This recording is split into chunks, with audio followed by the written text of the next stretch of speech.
দুই প্রতিবেশী দেশ ও একসময়ের ঘনিষ্ঠ মিত্র এখন পরিণত হয়েছে পরস্পরের শত্রুতে। পাকিস্তান ও আফগানিস্তানের সীমান্তে টানা সংঘর্ষে প্রতিদিন ঝরছে রক্ত।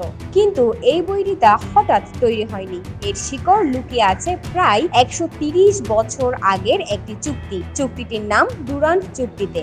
1893 সালে আফগান আমির আব্দুর রহমান খান ও ব্রিটিশ ভারতের পররাষ্ট্র সচিব স্যার মর্টিমার ডুরান্টের মধ্যে স্বাক্ষরিত হয় একটি সীমান্ত চুক্তি, যা ডুরান্ট চুক্তি নামে পরিচিত। এই চুক্তিতে আফগানিস্তানের ভেতরকার বস্তু ও অধ্যুষিত অঞ্চল বিভক্ত হয়ে পরে ব্রিটিশ ভারতের অধীনে। এই বিভাজন রেখাই পরে পরিচিত হয় ডুরান্ট লাইন নামে। আফগানদের চোখে এটি ছিল অন্যায্য ঔপনিবেশিক চুক্তি, যা তাদের জাতিগত ও ভূখণ্ডগত ঐক্য ভেঙে দেয়। কিন্তু ব্রিটিশদের কাছে এটি ছিল দক্ষিণ এশিয়ার তাদের নিরাপত্তা বলয়।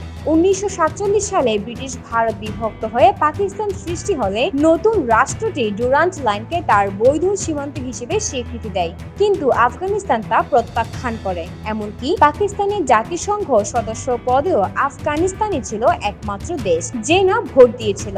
এভাবেই শুরু হয় দুই প্রতিবেশীর অবিশ্বাসের ইতিহাস। শুরু হয় পাকিস্তান আফগান সীমান্ত সংকট।